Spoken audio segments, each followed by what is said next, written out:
business management, and finance and investment analysis. The University of the Gambia has been entrusted with the responsibility to implement the tele-education part of the project. This distance learning is as relevant and qualitative as the face-to-face learning. The Deputy Vice Chancellor of the University of the Gambia explains. Gambia is very, very proud to be associated with this project. It is also very proud to be fulfilling its mission and vision, because we have been tasked to avail opportunities to get excellent education, whether it is undergraduate or postgraduate, in this country, and we are doing that. Dr. Sylvie Colley, the head of French department at the University of the Gambia, who also doubles as a course instructor, gave the genesis of the project. Dr. Colley commended the students for their dedication and discipline they demonstrated during the course of the program. She equally thanked the Indian government and the government of the Gambia for this partnership. This convocation ceremony went simultaneously with the Amity University's own in India. The Indian Honorary Consul to the Gambia, Ram Mohan, reaffirms his country's continued support and collaboration in the promotion of education for Gambian youth. He challenged the graduates to utilize the knowledge gained in their respective places of work for the socio-economic advancement of the country. Most of you, if not all, did your first degree from the University of the Gambia, isn't it? And now you've earned an MBA that is as good as an MBA anywhere in the world, or a postgraduate diploma for some of you who have not gone through the MBA. Your postgraduate diploma is as good as any postgraduate diploma from any university. So we are very proud of your accomplishment.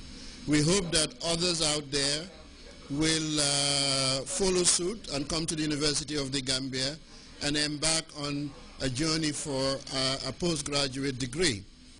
Some of the graduates could not suppress their happiness and appreciation to this great day. Some of them had this to say. I am very happy that I have completed my program.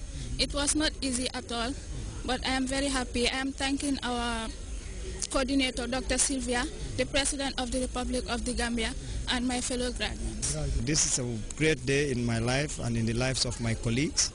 It's a life-changing experience, and we want to thank Allah for everything. We want to thank the Gambia government, the people of this country, the University of the Gambia, Amity University of India, the Pan-African establishment, and our families for the support. It is argued that, be it distant learning or face-to-face learning, the issue of quality is no longer the problem, as technology makes learning accessible. This is something that should be jealously guarded by all and sundry. Buba SMCC, Grts. From that report, we take our first break.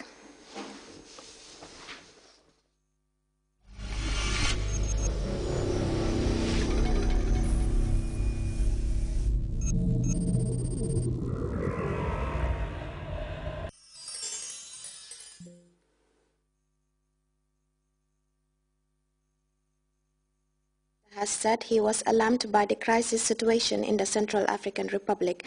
The French minister says the ongoing anarchy could destabilize the region, this as he visits French troops in Bangui. As we hear in this African News Roundup, M23 has announced its intention to form a political party after signing a declaration to end DR Congo's long-running conflict. Minister Jean-Yves Le Drian, on visit to the Central African Republic, says he is alarmed at the situation in Bangui. The French minister says the ongoing state of anarchy could destabilize the region and bring in terrorist groups. Months of massacres, rapes and looting has left over 600 people dead and 160,000 displaced. The minister is holding talks with interim leaders in Bangui and visiting the 1,600 French troops supporting an African contingent seeking to restore law and order.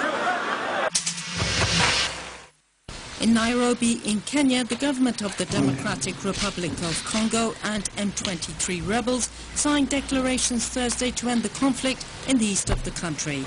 M23 rebels announced the end of their rebellion a month after its military defeat. The M23 has declared it will become a political party.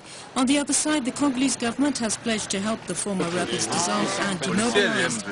An amnesty bill of law will be proposed in Parliament, but will not include the most serious crimes.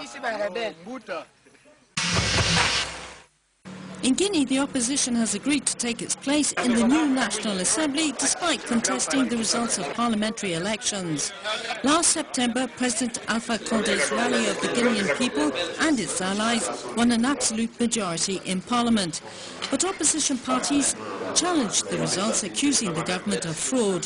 The opposition announced its decision to sit in Parliament was motivated by concerns to consolidate peace and check the government's excesses of power. Rwanda's Supreme Court has sentenced opposition figure Victoire Ingabire to 15 years in jail on appeal.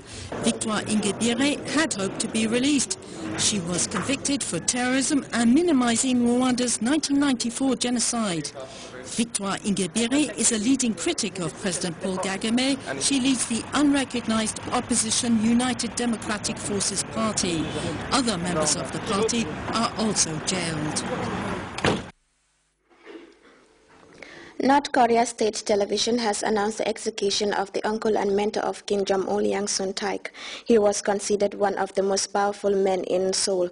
Yang Sun-taek was accused of treason and was sentenced to death by a military tribunal. We have details in the CFI report.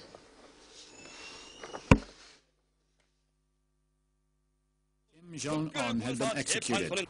Yang Sun-taek was considered the second most powerful man in the country. He was charged with treason and sentenced to death by a military tribunal. It is not known how the execution was carried out, but North Korean television broadcast pictures of Yang Sun-taek being led away in handcuffs. 그랬다고 피는 의대에서 날뛰었단 말입니다. 그리고 또 인민생활에 준 피해는 또 얼마나 막대합니까?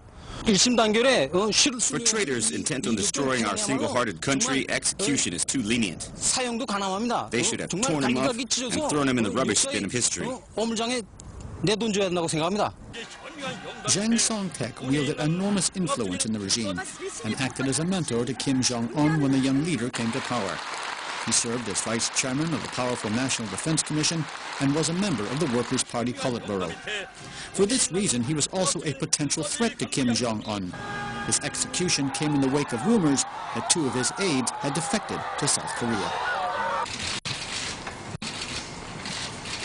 The South Korean government is deeply concerned about recent developments in North Korea and is following the situation closely. We will make sure that we are prepared for all possibilities and do so in a calm manner. Furthermore, we will cooperate closely with our allies and related countries. Analysts say the execution is an attempt by the North to intimidate its enemies. To quell any internal discontent, it is very possible that Kim Jong-un will take unexpected actions, such as a fourth nuclear test, a long-range missile launch, or some other provocation against South Korea. There are fears that the execution may be the first in a purge, a deadly political flourish by Kim Jong-un to consolidate his authority.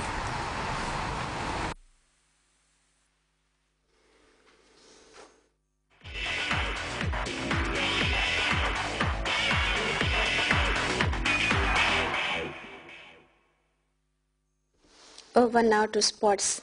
The 2013 Skybank-sponsored zonal championship was only in its second week when play was suspended indefinitely, and the reason for this is a familiar story with fixtures of the hugely followed community tournament Crowd Trouble.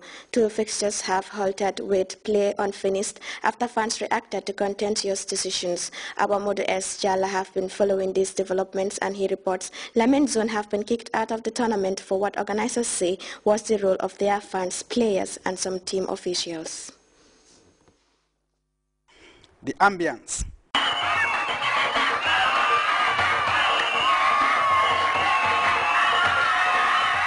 the competitiveness and the spectacular goals scored is what made this particular tournament the country's most exciting and widely followed football competition. These are the colorful sets at match venues, stadiums filled to capacity by football enthusiasts who turned out in numbers to support their respective zones. On the pitch, the players who are selected to represent their respective zones showed respect and played their hearts out. There are some big football rivalries, with some enticing derbies which football fans always look forward to such fixtures.